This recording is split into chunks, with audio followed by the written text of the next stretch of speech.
우리 자분들에게 한번 다시 인사할까요? 함께 예배할 수 있어서 감사합니다. 감사합니까?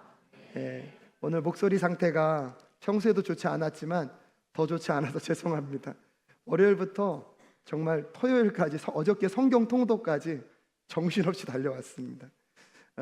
그럼에도 불구하고 우리 성도님들이 너무나 많이 기도해 주셔서 우리 청년들이 어저께 수련회를 너무 잘 마치고 돌아왔습니다. 아마 우리 집사님도 몸이 많이 피곤하실 텐데 피곤이 느껴져요. 근데 얼굴은 환해요. 뭐 받았다는 뜻입니까? 은혜가 넘쳤다는 소식이 지금도 들려오고 있습니다. 미유는 몸은 피곤하지만 하나님이 함께 하셔서 성령 가운데 그들에게 주신 그 은혜들을 우리 청년들이 잘 붙잡고 갈 수 있도록 여러분 끝까지 기도해 주시면 감사하겠습니다. 감사하게도 첫날 강사로 저를 불러주셔서 저도 첫날 충남 보령까지 내려가서 청년들에게 말씀을 전했습니다. 첫날 집회에서 청년 집회이기도 하니까 게리 토마스 목사님의 거룩한 결혼이라는 책을 갖고 결혼에 대한 주제와 로마서 11장을 연결하려고 했는데요, 제가 너무나 흥분해서 2단계까지만 얘기하고 3번째를 얘기하지 않았습니다. 그래서 오늘 특별히 여러분에게 짧은 시간이지만 먼저 이 게리 토마스 목사님의 거룩한 결혼에 대한 내용들을 좀 여러분께 전달하고 그 다음 연결하는 말씀 안에서 설교를 진행해 가려고 합니다. 혹시나 오늘 이 설교를 듣다가 결혼을 안 하셨거나 혼자 있는 분들이 뭐 잘못됐거나 꼭 결혼을 해야 한다는 것을 말하려는 것이 아닙니다. 때때로 상황에 따라서 혼자 살아가면서 신앙생활을 하나님과 더 뜨겁게 하실 수 있는 분들도 있습니다. 근데 오늘 에베소서의 말씀의 내용과 오늘 이 게리 토마스 목사님이 말했던 거룩한 결혼의 주제들과 많은 것들이 연결되고 있기 때문에 그 연장선 안에서 결혼의 의미가 무엇인지, 결혼을 통하여서 하나님께서 우리에게 꿈꾸시는 것이 무엇인지를 한번 여러분과 함께 돌아볼 수 있었으면 좋겠습니다. 게리 토마스 목사님께서는요, 첫 번째로 결혼에 대해서 이렇게 말씀하셨습니다. 한번 읽어볼까요? 시작. 최고의 결혼에도 어려움은, 최고의 결혼에도 뭐가 있다고요?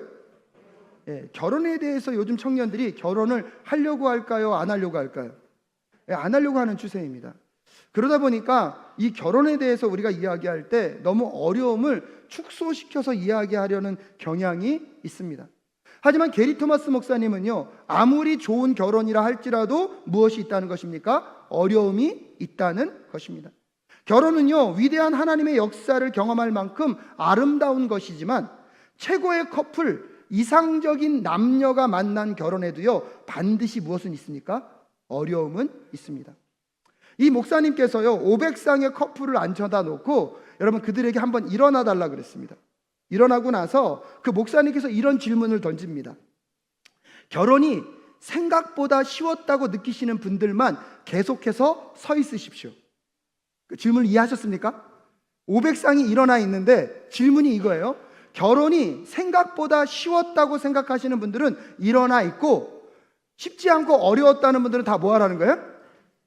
질문하겠습니다. 몇 쌍이 일어서 있었을까요? 청년들은 맞췄어요. 10쌍. 근사치면 틀렸어요. 여러분 5쌍만 남아있었대요. 5쌍. 이 500쌍이 일어섰는데 몇 쌍만 남아있었다고요? 그럼 1%만 결혼 생활이 어땠다는 거예요? 그나마 쉬웠다는 거예요. 근데 한 쌍이 목사님을 찾아왔대요. 목사님, 저희는 결혼한 지 10일밖에 되지 않았습니다. 계산하고 보니까 여러분 몇 쌍만 남은 거예요? 4쌍만 남은 거예요. 그 정도로 여러분 결혼은요, 어려운 것입니다. 제가 오늘 어려움을 강조해서 결혼하지 말라는 말 하려는 것이 아니라, 여러분 결혼 후에 이런 어려움을 만나면 자꾸 우리도 모르게 결혼에 문제가 있다고 생각합니다.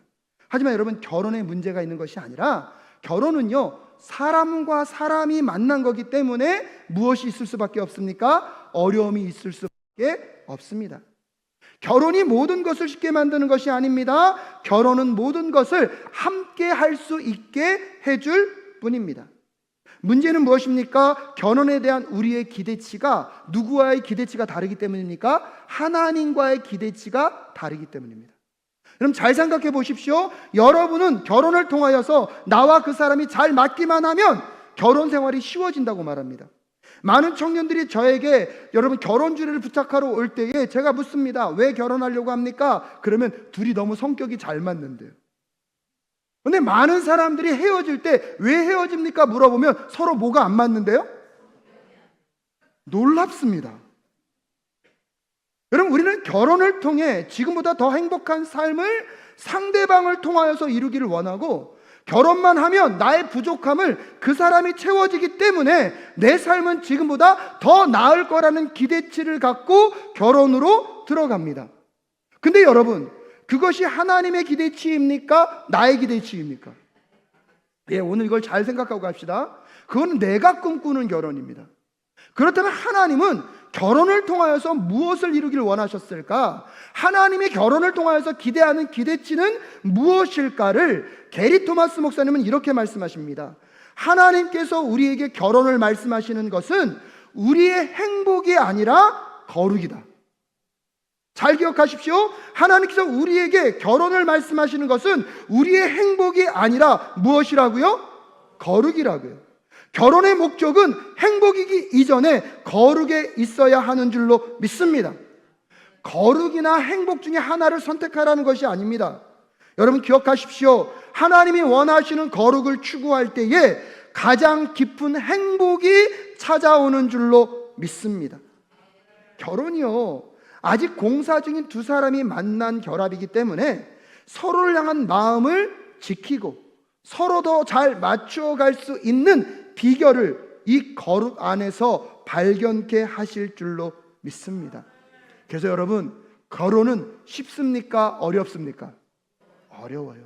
그런데 여러분 기억하셔야 합니다. 두 번째로요, 결혼의 목적은 무엇입니까? 성화입니다.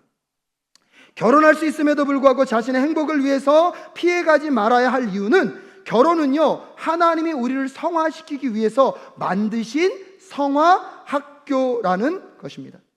부족함과 연약함이 많은 두 사람이 예수 그리스도 안에서 용서하고 사랑하고 섬기는 법을 천천히 배워갈 수만 있다면 어려운 결혼 생활 속에서도요, 만족과 행복과 기쁨이 넘쳐나게 될 줄로 믿습니다. 그런 점에서 여러분, 영적으로 자신이 건강하지 않으면 건강한 결혼 생활은 불가능합니다.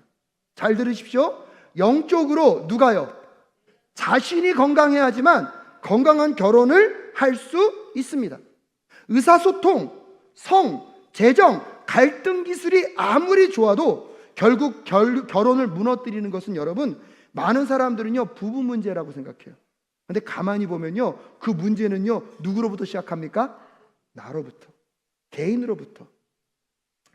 결국 자신으로부터 문제가 시작된다는 것을 인식하게 될 때 여러분, 우리가 왜 거룩으로 가야 하는지를 깨닫게 되는 것입니다.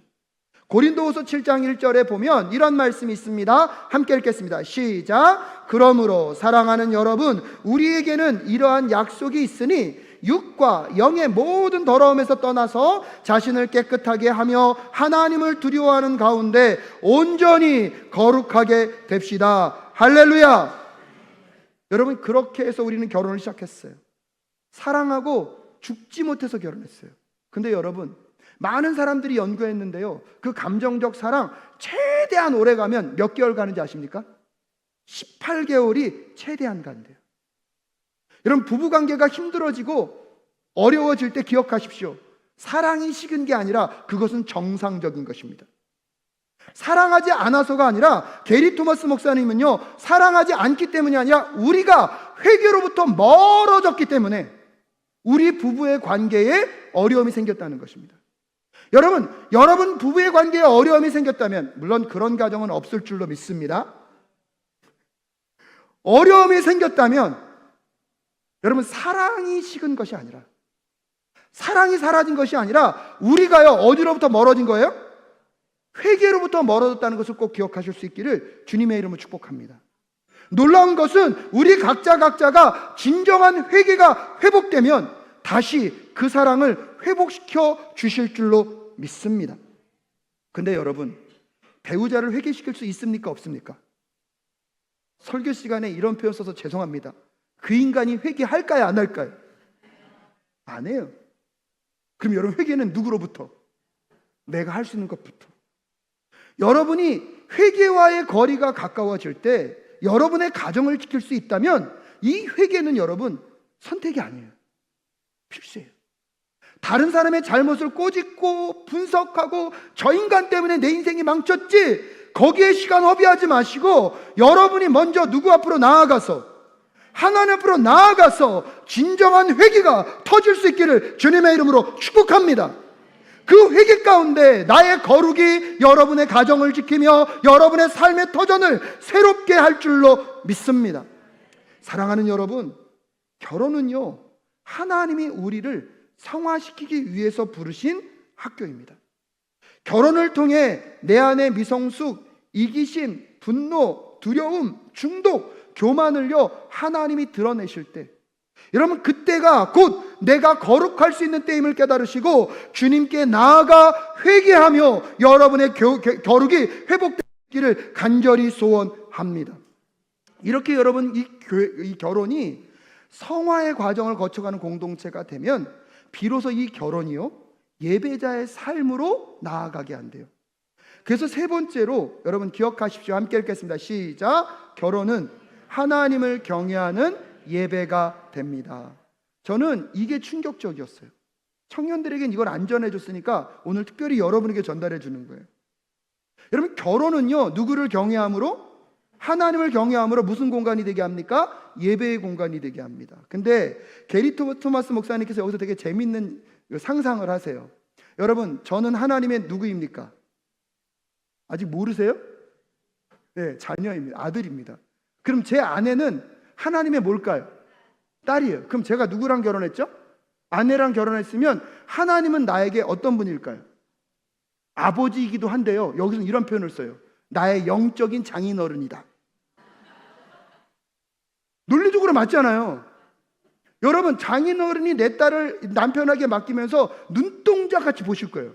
너 내 딸에게 함부로 해봐, 내가 가만히 두지 않을 거야. 우리의 영적인 장인어른이 우리에게 말하는 거죠. 내가 사랑하는 딸, 내 목숨을 주어도 아깝지 않은 그 딸 내가 너한테 보낸다. 제발 부탁이니 너가 정말 나를 경외한다면, 나의 은혜를 받았다면 내 딸에게 지극정성 하나님을 사랑하고 이웃을 사랑하듯이 누구를 사랑하라고요. 이렇게 따지고 보니까 여러분 아내 사랑은요 누구를 향한 경외입니까? 하나님을 향한 경외이고요, 그 하나님을 향한 경외가 곧 예배의 현장인 줄로 믿습니다. 여러분 이것을 깨닫고 나니까요 이 결혼이요 얼마나 놀랍고 아름다운 것인지. 그건 여러분 내 남편들만 하면 손해니까 아내들에게 묻겠습니다. 남편과 결혼하면 하나님은 여러분에게 어떤 분이 되시는 것입니까? 여긴 별로 감동이 없더라고요. 그래서 계속 그냥 영적인 장인어른만 얘기하겠습니다. 근데 여러분 이거를 깨닫고 나서 보니까요 어마어마한 일이 우리 교회 가운데 일어나는 것이 아닐까. 저는 여러분의 부부생활 가운데, 여러분의 결혼생활 가운데 이 영적인 질서가 회복되실 수 있기를 주님의 이름으로 축복합니다. 게리 토마스 목사님은 결혼생활을 이렇게 그래서 다짐하셨다고 합니다. 결혼은 어려운 거예요 여러분. 여러분 이걸 너무 미화시키지 맙시다. 결혼은 어려운 거예요. 근데 게리 토마스 목사님이 나는 도망치지 않겠다, 나 자신에게서 도망치지 않고 결혼에서도 도망치지 않겠다, 회개함으로 내 구주를 닮아가겠다, 그리고 이 모든 과정을 통해 내게 모든 것을 베푸신 하늘의 장인 어른을 예배하겠다. 할렐루야.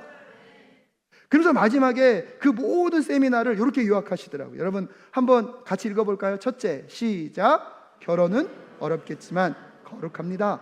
저는 이 사실을 축소하지 않습니다. 그러나 기회가 100번 주어진다 해도 저는 100번 모두 이 결혼을 선택할 것입니다. 둘째, 결혼은 내가 사랑하는 구주를 닮아가도록 나를 회개로 이끕니다. 그러니 저는 나에게서 도망치지 않고 결혼에서 도망치지 않겠습니다. 셋째, 결혼은 예배입니다. 결혼은 내가 모든 것을 비치고 있는 하늘의 장인 어른을 예배하도록 저는 이끕니다. 아멘이십니까? 여러분 서론이 너무 길었습니다. 이제 본론 설교 들어가도록 하겠습니다. 근데 여러분 제가 이 결혼에 대한 세미나를 듣다가 이것이 우리의 신앙생활과 너무 가까이 있다. 결혼을 빼고요, 우리의 신앙생활을 결혼이라는 단어 대신에 한번 넣어봤습니다. 구원의 삶은 어렵지만 거룩합니다. 아멘이십니까? 예수 믿으면 병 낫고 예수 믿으면 부자 됩니다. 여러분, 이런 복음에만 속아서 우리가 신앙생활을 할 것이 아니라, 내가 꿈꾸는 구원이 아니라, 내가 기대하는 구원이 아니라 하나님이 기대하셨던 구원을 회복해가는 우리 모두가 될 수 있기를 간절히 소원합니다. 그렇기 때문에 구원의 삶은 여러분 어렵지만 거룩합니다. 구원의 삶은 내가 살아가는 구주를 닮아가도록 나를 회개로 이끕니다. 그렇기 때문에 나에게서 도망치지 않겠습니다. 교회 공동체 생활에서도 도망치지 않겠습니다. 구원의 삶은 예배입니다. 교회 공동체를 통해 나에게 맡기신 하나님 아버지의 자녀들, 마치 내가 그들을 나의 영적인 장인 어른이 나에게 오신 것처럼 정말로 영적인 아버지에게 나의 친구와 나의 동료들과 나의 동역자들을 맡기셨다는 그 마음으로 그들을 누구를 경외하듯이요, 하나님을 경외하듯이 그들을 사랑할 때 그곳에 예배의 역사가 일어나는 줄로 믿습니다. 여러분, 오늘 여러분과 함께 읽은 에베소서는 하나님께서 에베소 교회의 일꾼들과 교육자들, 오늘로 말하면 교육자들과 교회 리더들에게 성도들을 잘 양육하고 훈련시켜서 어디까지 자라가야 하는지를 이야기하고 있는 것입니다. 즉, 하나님이 우리를 구원하신 것은 그분은 그 구원을 통하여서 우리에게 어떤 지경까지 이룰 것을 기대하셨는지를 설명해 주고 있는 대목입니다. 우리 13절 말씀 함께 읽겠습니다. 시작. 그리하여 우리 모두가 하나님의 아들을 믿는 일과 아는 일에 하나가 되고 온전한 사람이 되어서 그리스도의 충만하심의 경지에까지 다다르게 됩니다. 아멘. 그래서 우리의 구원의 목적, 우리가 구원받은 우리의 삶의 목적이 어디까지 가야 합니까? 여러분, 첫 번째 함께 읽겠습니다. 첫 번째 PPT 시작. 첫 번째로 우리는 하나님의 아들을 믿는 일과 아는 일에 하나가 되어야 합니다. 첫 번째로요, 믿는 것과 무엇하는 것이에요? 아는 일이 하나가 되어야 된대요. 근데 이 하나됨의 원리가 우리 교회 공동체가 하나됨의 원리입니다. 실질적으로 우리가 믿는 하나님이요, 우리가 그분이 어떤 분인지를 알 만큼 우리의 믿음도 커질 것입니다. 우리의 믿음이 커질수록요, 우리는 누구를 점점 알고 싶어 합니까? 하나님을 알고 싶어 합니다. 그런 점에서 여러분 기억하셔야 합니다. 우리의 믿음, 그 크기는요, 우리가 믿고 있는 그 대상, 하나님을 아는 것만큼 믿음도 자라갈 것입니다. 우리가 믿음이 자라갈 때마다 누구를 더 알고 싶어 합니까? 하나님을 알고 싶어 할 것입니다. 그렇기 때문에 하나님을 아는 것과 우리의 믿음은요, 비례의 관계에 있다는 것입니다. 사랑하는 사랑교회 성도 여러분, 말씀을 통하여서 하나님을 알아가심으로 여러분의 믿음이 더 성장해 가실 수 있기를 주님의 이름으로 축복합니다. 여러분의 믿음이 성장해 갔다면 여러분 말씀 안에서 하나님을 더 알아가는 것을 포기하지 마실 수 있기를 다시 한번 주님의 이름으로 권면드립니다. 그리고 거기에만 머무는 것이 아닙니다. 두 번째, 이렇게 함께 읽겠습니다. 시작. 온전한 사람이 되도록 해야 합니다. 오늘 여기 13절에서 말하고 있는 온전한 사람은요, 성숙한 사람이라는 것입니다. 한 단계 더 나아가서 여러분 어른이 되었다는 것입니다.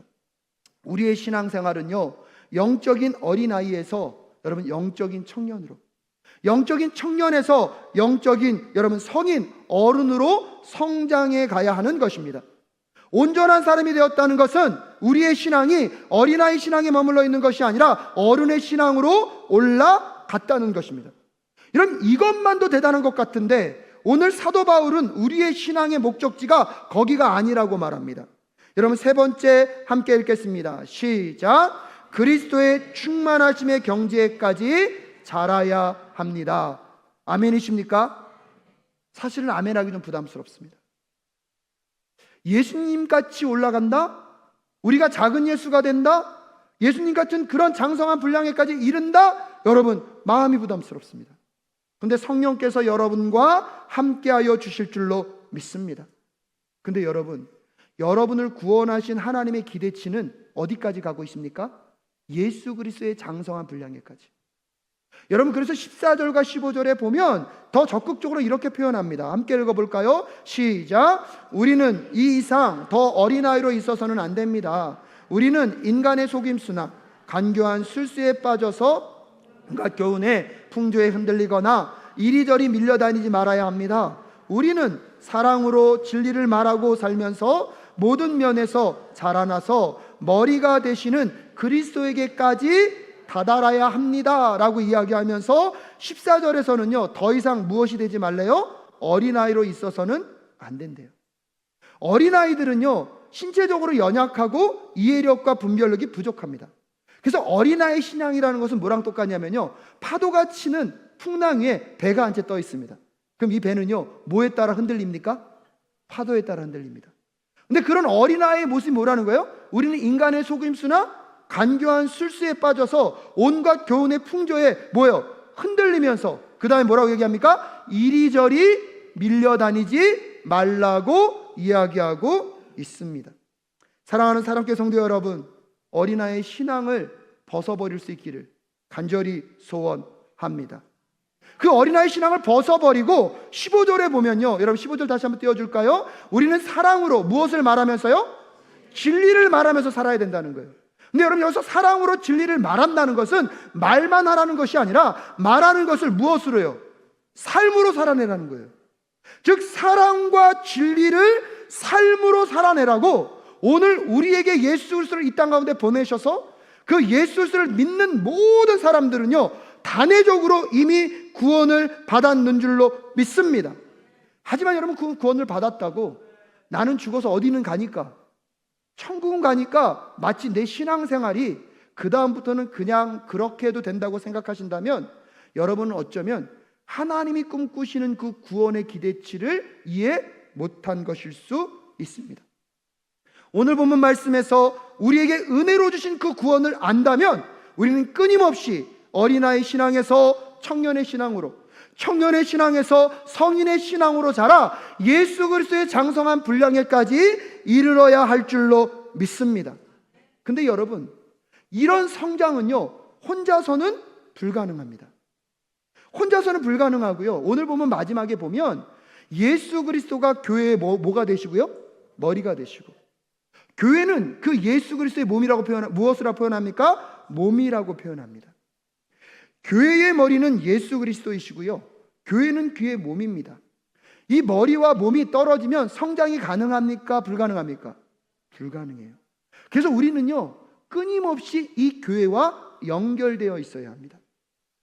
성 어거스틴이요 기독교 교리에서 이런 말을 했습니다. 같이 읽어볼까요? 시작.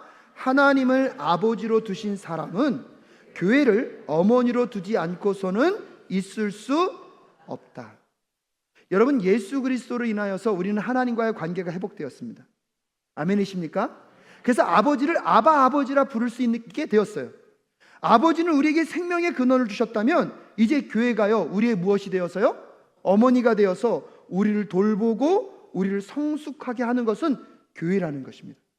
아버지 되신 성부 하나님과 함께 교회 되신 이 어머니 되신 이 교회와 함께 우리의 신앙이 자라가실 수 있기를 간절히 소원합니다. 그래서 16절에서 이렇게 말하고 있는 것입니다. 함께 읽겠습니다. 시작. 온몸은 머리이신 그리스도께 속해 있으며 몸에 갖추어져 있는 각 마디를 통하여서 연결되고 결합됩니다. 각 지체가 그 맡은 분량대로 활동함을 따라 몸이 자라나며 사랑 안에서 몸이 건설됩니다. 아멘. 여러분, 오늘 몸이 반드시 누구와 연결되어야 된다고요? 머리와. 근데 그 머리는 누구이시라고요? 예수 그리스도. 그럼 신기하지 않습니까? 우리가 신앙이 성장해 가야 되는데 그 성장해 가는 목표점에도 누가 계세요? 예수 그리스도가 계세요. 우리가 성장할 때 모든 피로 자양분을 공급하시는 분도 누구세요? 예수 그리스도. 그래서 여러분, 우리 저번에 백문일답 배웠잖아요. 모든 것에 오직 한 가지 답, 누구요? 예수 그리스도. 근데 여러분, 이 예수 그리스도와 연결되는 방법을 오늘 본문에서는 혼자 각자가 연결된 것이 아니라 교회가 지체가 되어서 공동체적으로 누구와 연결되어 있다고 말하고 있습니까? 예수 그리스도와 연결되어 있다고 말하고 있습니다. 골로새서 2장 19절에 보면 온몸은 머리이신 그리스도로부터 각 마디와 힘줄을 통하여 영양을 공급받고 서로 연결되어서 하나님께서 자라게 하시는 대로 자란다고 이야기하고 있습니다. 공동체적 신앙의 중요성, 각 지체들이 서로 긴밀하게 연결되어야 하는 그 중요성은요, 아무리 강조해도 지나치지 않습니다. 이제 사랑교회가 여러분과 함께 소그룹을 점검할 수 있었으면 좋겠습니다. 우리의 구역 예배와 우리 안에 있는 소그룹의 이야기들, 그 소그룹의 중요성이 왜 중요한 거냐면, 여러분, 우리가 다른 교회가 그것 때문에 커졌대요. 그것 때문에 우리가 어떠한 숫자적인 부흥과 외적인 확장을 이루고자 하는 것이 아니라 우리 내적으로요, 정말 하나님이 꿈꾸시는 그런 교회, 하나님이 기대하시는 그런 구원의 삶을 우리 모두 함께 걸어갈 수 있는 그런 소그룹을 함께 만들어갈 수 있기를 간절히 소원합니다. 물론 공동체를 이미 경험하신 분들도 많고요, 소그룹을 이미 경험해 보신 분들도 많은 것 알고 있습니다. 그래서 오히려 그런 거 다 해봤더니 이제는 혼자 예배하고 공동체도 함께하는 것보다 나 혼자 하는 게 그나마 신앙생활이 좋겠다고 생각하는 분들이 여기에 계실 수도 있습니다. 그래서 어떤 분들은 공동체 트라우마를 겪고 있는 분들이 계실 수도 있습니다. 하지만 여러분, 잊지 마셨으면 좋겠습니다. 아까 서두에 말씀드렸습니다. 결혼은 쉽습니까? 어렵습니까? 어려워요. 여러분, 구원의 삶도 쉽습니까? 어렵습니까? 근데 어렵게 만드신 이유는요, 결혼이 하나님이 만드신 성화 학교이듯이 그 구원의 삶을 살아가는 우리에게 그것이 어렵지만 공동체로 부르셔서 그 공동체 안에서 우리가 함께 지어져 가기를 원하시는 것은 그 공동체를 통하여서 우리를 성화시켜 가기를 원하시는 하나님의 계획이 있는 줄로 믿습니다. 예수 그리스도를 믿고 구원을 받았다는 것, 여러분, 구원을 받았다는 것은 내 삶의 주인이 바뀐 것입니다. 더 이상 내 삶의 주인이 내가 아니라 누가 되셔야 합니까? 예수님이 되셔야 합니다. 그것은 여러분의 인생에 너무나 놀라운 지각 변동이 일어난 것입니다. 구원은 오직 믿음으로 단회적으로 일어나지만 구원받은 이후의 삶은 멈춰지는 것이 아니라 끝까지 예수를 따라가며 말씀이 삶이 되어서 하나님을 사랑하고 이웃을 사랑하는 그 예수님을 닮은 성품으로 살아가야 하는 것임을 잊지 않는 우리 모두가 될 수 있기를 간절히 소원합니다. 나는 구원받았으니까, 영원한 형벌로부터 이제 면제되었으니까 어떻게 살든지 어디는 가겠지? 천국은 가겠지? 여러분, 그런 신앙생활이 하나님이 꿈꾸시는 구원의 그 기대치였을까요? 하나님이 계획하신 그 구원의 계획이었을까요? 하나님은 우리가 구원받은 성도로서 이 땅에서 하나님 백성으로서의 정체성을 잃지 않고 여전히 공사 중이지만 우리의 시선을 누구를 향하게 하고요? 예수 그리스도를 향하게 하고 그분을 따라가고 그분을 닮아가며 그분의 통치가 우리의 삶 가운데 임하여서 우리의 삶을 통하여서 하나님의 나라를 이 땅 가운데 보여주길 원하고 계시는 줄로 믿습니다. 근데 여러분, 그것은 혼자서는 안 된다는 것입니다. 함께하는 공동체적 신앙 통하여서 그 성장의 길로 나아갈 수 있다는 것을 여러분 꼭 기억하실 수 있기를 주님의 이름으로 축복합니다.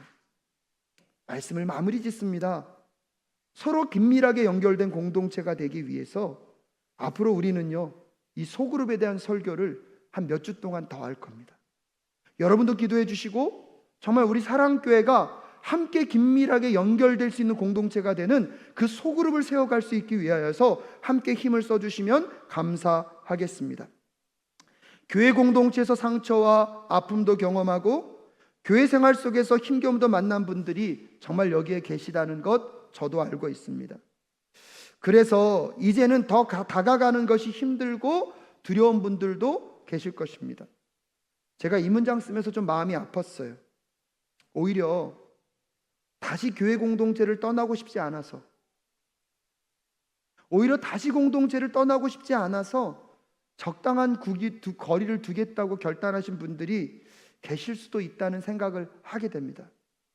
왜냐하면 내 신앙 지키려고 하다 보니까 거리를 둬야 되겠다고 생각하는 분들이 계실 수도 있을 것입니다. 근데 여러분, 부부 생활에 문제가 생기면 결혼이 문제입니까? 나의 문제입니까? 한 번 정도는 우리가 그렇게 생각해 봤으면 좋겠습니다. 교회 생활이 문제가 아닙니다. 공동체적 삶이 문제가 아닙니다. 여러분, 우리가 아직 공사 중인 죄인된 사람들의 모임이기 때문임을 꼭 기억하실 수 있었으면 좋겠습니다. 저는 우리 사랑교회가요, 지난 42년 동안 사랑교회 이름답게 긴급한 필요를 잘 채워주는 돌봄적 사역을 탁월하게 해왔다고 생각합니다. 그래서 저는 우리 사랑교회가 너무나 자랑스럽고 고맙습니다. 하지만 이제 앞으로 그 돌봄적 사역에서 이제 돌봄을 더하여서 사람들을 가르치고 세우는 목양적 공동체로 나아갈 수 있기를 간절히 소원합니다. 지난 40년이 돌봄적 사역으로 여기까지 올 수 있었다면 이제 앞으로의 40년은 돌봄과 함께 사람들을 가르치고 세워서 목양적 공동체로 나아가 하나님의 나라를 증거할 수 있는 증인 공동체로 나아가는 우리 사랑교회가 될 수 있기를 간절히 소원합니다.